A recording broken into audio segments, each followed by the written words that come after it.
Hello students, in this video we are going to discuss design problem of bolted connection. Your question is calculate the strength of 20 mm diameter bolt of grade 4.6 for following cases. The main plates to be jointed are 12 mm thick और इसमें तीन cases आपको दिए हुए हैं. पहला आपको solve करना है लैप जॉइंट के लिए, दूसरा सिंगल कवर बट जॉइंट के लिए, तीसरा डबल कवर बट जॉइंट के लिए. तो क्वेश्चन में कहीं भी हमको ग्रेड ऑफ स्टील नहीं दिया हुआ है, तो ग्रेड ऑफ स्टील को अज्यूम कर लेंगे. सॉल्व करने से पहले ग्रेड ऑफ स्टील को अज्यूम कर लेंगे FE 410. तो इसका अल्टीमेट स्ट्रेस हो जाएगा 410 MPa. बोल्ट का ग्रेड दिया हुआ है 4.6 ग्रेड के बोल्ट के लिए हमारा जो अल्टीमेट स्ट्रेस होता है बोल्ट में वो होता है 400 MPa. Partial safety factor for material of bolt 1.25 लेते हैं. तो यहाँ पे हमको डायमीटर गिवन है बोल्ट का डायमीटर 20 mm गिवन था क्वेश्चन में. तो नेट एरिया ऑफ बोल्ट निकाल लेंगे.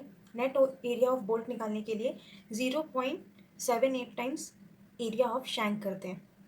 तो ये शैंक के डायमीटर का एरिया है और इसमें 0.78 से मल्टीप्लाई अगर करते हैं तो नेट एरिया मिल जाता है. तो वैल्यूज़ को पुट करेंगे पर आपका जो नेट एरिया आ जाएगा बोल्ट का वो 245 mm² आ जाएगा.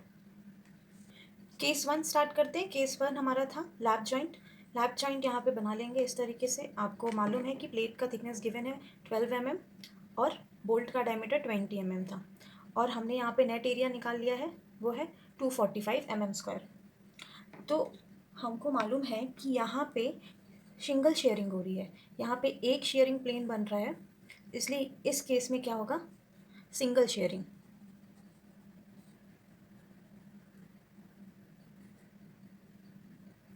तो सिंगल शेयरिंग के केस में हमारा क्या हो जाएगा, स्ट्रेंथ का फॉर्मूला क्या हो जाएगा, the strength of bolt in single shear. तो strength of bolt in single shear निकाल लेंगे. इसके लिए हमारे पास फॉर्मूला है VSB is equals to ANB into FUB upon √3 partial safety factor. ये हमारा फॉर्मूला है शेयर स्ट्रेंथ निकालने का. अगर बोल्ट किस में है, सिंगल शेयर में है. वैल्यूज़ को पुट कर देते हैं. नेट एरिया ऑफ बोल्ट हमारा कितना था 245. Ultimate stress in bolt 400 megapascal √3 partial safety factor material के लिए 1.25. कैलकुलेट कर लेंगे. कैलकुलेट करने से आएगा आपका 45.26 किलोन्यूटन. कैलकुलेट करके देख लेंगे. तो ये बोल्ट का स्ट्रेंथ है शेयरिंग में. अब वैसे ही बोल्ट का स्ट्रेंथ बेयरिंग में निकाल लेते हैं. Strength of bolt in bearing निकाल लेते हैं. इसको VPB से डिनोट करते हैं. इसके लिए फॉर्मूला है आपके पास 2.5 KB into DT into FU by gamma MB. इससे क्या निकाल लेंगे, shear strength of bolt in bearing. यहाँ पे हमको सारी चीज़ें मालूम है, केवल और केवल KB की वैल्यू हमको नहीं मालूम है. तो KB की वैल्यू क्या हो जाएगी, ये हमारा IS कोड में गिवन होता है. ये 4 वैल्यूज़ पे डिपेंड करती है. ठीक है.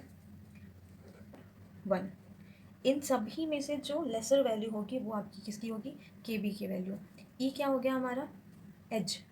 तो मिनिमम एज ले लेंगे 1.5 into D 3 times dia of hole. तो D0 यहाँ पे निकालेंगे. डाया ऑफ होल क्या हो जाएगा 20 + 2 इज इक्वल्स टू 22 mm. क्योंकि हम 20 के लिए कितना क्लियरेंस लेंगे 2 का. तो ये क्या हो गया, ये कैलकुलेट करने से कोई 0.5 आ जाएगा. फिर इसको भी निकाल लेंगे. मिनिमम पिच का वैल्यू ले लेंगे जो कि आपका क्या हो जाएगा P विल बी 2.5 D. ठीक है. 2.5 इंटू D क्या हो गया आपका डायमीटर. तो ये कितना हो जाएगा 50 बाय 3 इंटू 22 माइनस 0.25. इसकी वैल्यू क्या आ जाएगी 0.975. कैलकुलेट करेंगे अब हमारी जो सबसे लेसर वैल्यू है वो क्या है, 0.5। तो के बी की वैल्यू को 0.5 पुट कर देंगे, वी पी बी आपका क्या हो जाएगा, 2.5 इंटू 0.5 इंटू डाया क्या है 20, थिकनेस क्या है 12 mm की प्लेट थी, 400/1.25। इसको कैलकुलेट कर लेंगे, कैलकुलेट करेंगे तो कुछ 96 किलो न्यूटन आएगा। अब हमने देखा कि शेयरिंग में जो स्ट्रेंथ थी वो कितनी थी, 45.26 किलो न्यूटन, और बेयरिंग में स्ट्रेंथ क्या है 96। तो दोनों में से लेसर वैल्यू कौन सी है, शेयरिंग की। तो शेयरिंग स्ट्रेंथ ही क्या हो जाएगा हमारा, बोल्ट का स्ट्रेंथ। लिख लेते हैं, the strength of bolt will be minimum of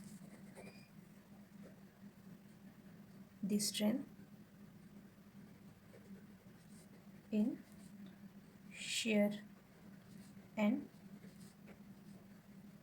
shearing and bearing। तो इसलिए एंड इज 45.26 किलो न्यूटन। तो ये लैब जॉइंट के लिए पूरा सॉल्यूशन था। Thank you.